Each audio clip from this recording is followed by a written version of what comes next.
So recently I wrote a whole blog post about the seasonality of fundraising. People don't understand what we see as investors. Like there are seasons in fundraising that affect us and affect the founders if they don't know about it. So in general, there are three main seasons, two very hot seasons and one kind of in the middle. So especially for bio companies, the first season is after JP Morgan in January until spring break. And then at spring break, many investor leaves and they are not there. So, it's kind of dead. And then not as hot season after spring break until summer break. And then you have summer, which is kind of interesting because on one hand, people are out and it's hard to get like a quorum, the entire investment committee, and things slows down. So on the other hand, there are very few companies pitching during that time frame because they know that summer is slow. So it's easier to get noticed because you have less competition. So that's actually a very interesting season that we need to talk about later. And then the second hot season is after Labor Day until Thanksgiving. And then winter is kind of dead. The worst thing is in the end of the year, if you can't close, if you don't get a term sheet by Thanksgiving, the latest, you're the company that tried to raise last year. So that's almost impossible to get out of. The seasonality comes from, VCing being humans, right? They go and have vacation. They go out, they're usually there in the age where they have kids. So plan during the off season. As I said, it starts from the moment you raise your money. Like, what's your milestone? Maybe validate your milestone with relevant investors. Validate your numbers, right? Be prepared. Make your funnel. Get to know those people in your funnel, right?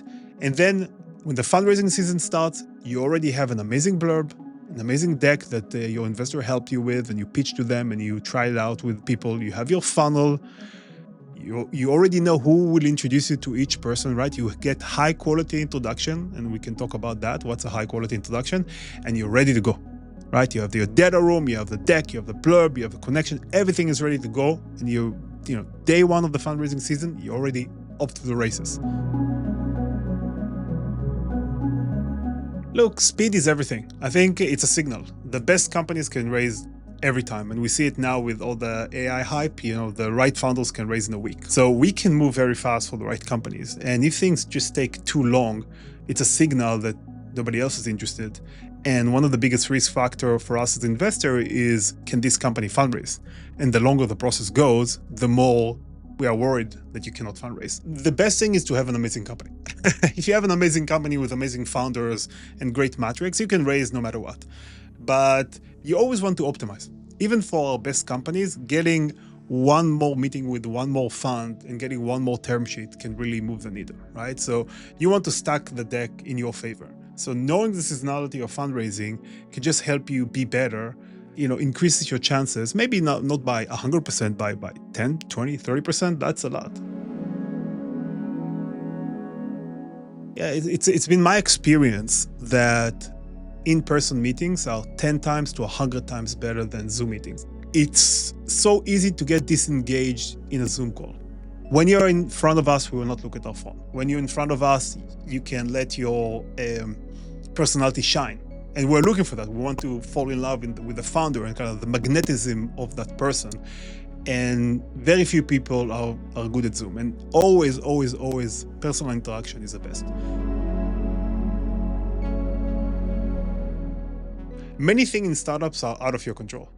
Like, especially in bio, you don't control what the clinical trials would look like. Sometimes biology take more time, but you do control your preparedness. You do control your preparation. You do control the quality of the blurb, of the deck, of the work you put to make sure that you're ahead of everybody else. Once you get the first term sheet, then the power comes to you. You have more leverage. You can use it to get other term sheets. Now you have 2 term sheets, you have 3 term sheets. Then it can snowball to a good place, or it can stretch. And as VC, we're very, very sensitive to a company that kind of doesn't seem to have what it takes.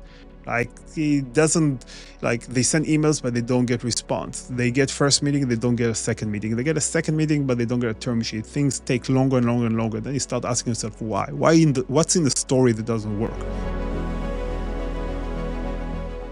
Understand who are the fund you're talking to, what's the requirement, what are check size. Also, you need to understand the difference between leading and following. When you are fundraising, the most important part is to find a lead investor that is willing to take a bet on you, write a term sheet, be on the board and support you. There are a lot of funds that will only follow, not lead. There can be fillers. Fine. Put them on the list, it's great, but find the lead first, then fill the round potentially with followers. It's how big can you be? What's defensible, magical, differentiated with the technology, and do you have amazing people to execute on that? Fundraising is never easy. It might be easy for some Altman, it might be easy for Elon Musk, but for most people, fundraising is hard, right? You're competing with a lot of companies that want to raise. The market can go up or down, left or right. You don't control that. But there are things that you do control. So control the thing you can control. You can control the quality of your deck, right? It's part of the signal to noise. You can control, having like a powerful short blurb. You can control having the best intro possible. Don't just send cold emails. It's a game of Paolo. It's a game of signal to noise where fundraising is not impossible, hard, easier, easy, very easy. No, it's impossible until it's easy, right? And the small thing you can do to increase the signal, to reduce the noise, can really make a difference. So do it. You control it, so do it.